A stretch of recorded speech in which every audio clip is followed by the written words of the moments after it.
With the announcement of Dragon Ball Z Budokai Tenkaichi coming back, I thought it would be cool to revisit some of the greatest Dragon Ball fighting games of all time to see what made them so special to fans like myself and millions around the world. In this video, I'm going to be going through some of my favorite features and mechanics from these classic Dragon Ball games and discuss what I would like to see be implemented in Dragon Ball Z Budokai Tenkaichi 4 to create the ultimate Dragon Ball experience. If you enjoyed the video, hit the like button and subscribe for more quality content. We are 600 subscribers away from 11K, let's get it. Listen, I can't even count the amount of Dragon Ball games I've played over the years. As a super fan of the anime, anytime a game dropped, I was there, and I even found enjoyment from the mid games like Dragon Ball Sagas and Dragon Ball Battle of Z, even Ultimate Tenkaichi. But I've never been delusional to valid criticisms of these games. Even though we got some awesome modern Dragon Ball games with Dragon Ball FighterZ, Dragon Ball Kakarot, and Xenoverse, I think we all can agree that the 6th generation was the golden era of Dragon Ball games. The Game Boy Advance and PlayStation 2 had some of the best Dragon Ball games ever created. From Dragon Ball Advance Adventure Boost Fury, Supersonic Warriors, to the amazing Budokai series. Let's take a look at Dragon Ball Z Budokai 3, one of the GOATs. For a long time, this game was considered the pinnacle of Dragon Ball games. While it's debatable today, you can't deny its impact. What I hope to see make a return in BT4 is the Dragon Universe story mode. This joint was so addicting. For those who need a refresher, the Dragon Universe had you play as 11 characters through the major sagas of Dragon Ball Z. You're probably hearing this today thinking, that sounds kind of boring, but let me tell you something. The gameplay loop was super addicting and it had crazy replay value. Roaming around Earth and Planet Namek collecting capsules that unlocked new moves, Dragon Balls, and characters was hella fun. Plus, the game had some light RPG mechanics where you would gain experience after each battle, which lets you upgrade your health, ki, attack, and so on. The reason why the replayability was so good in Budokai 3 story mode was because events changed each playthrough. For example, playing as Goku a second time has different paths where you could fight Cooler and Omega Shenron. There was just so much secrets to discover, making acquiring characters fun. I'ma need BT4 to have some variation of the Dragon Universe. Hear me out, hear me out. I need BT4 to take some inspiration from Dragon Ball Ultimate Tenkaichi. What?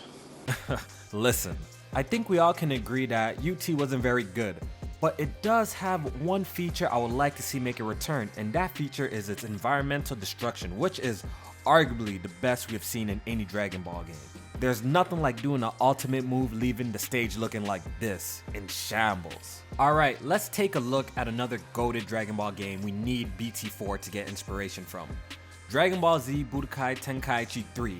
As corny as it may sound, it was a beautiful love letter to Dragon Ball fans around the world. And let's be real, the reason why everyone loves it because it had every freaking fighter from the Dragon Ball universe. Literally over 120 characters, like my god.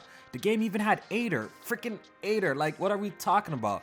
As well as multiple versions of Goku, Gohan, Vegeta, Piccolo from different time periods in the anime.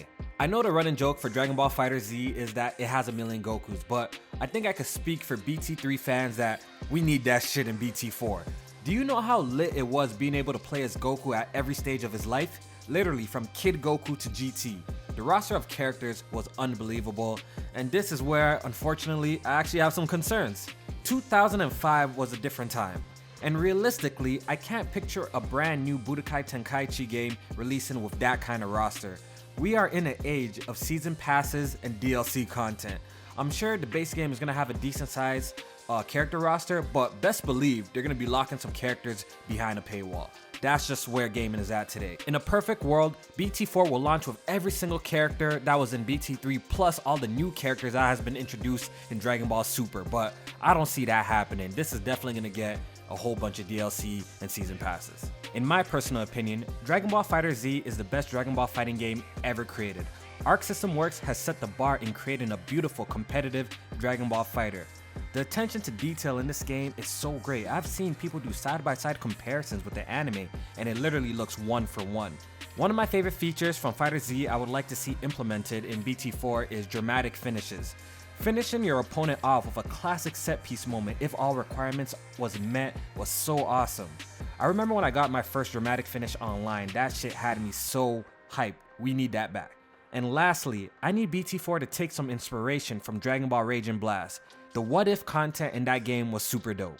And my favorite parts of the game. The game had a what if scenario if Vegeta went Super Saiyan 3 as well as Broly. You know, this is the kind of fan service that Dragon Ball fans appreciate. So I'm hoping that BT4 has some what if content as well in the game. Man, I'm so excited for this new Dragon Ball Budokai Tenkaichi game coming out. And I really hope the developers take a look at the past and what made all these Dragon Ball Z games great and implement them into this game to make this the best possible Dragon Ball game for the fans. Let me know what you guys want to see in BT4 in the comment section below. Take it easy.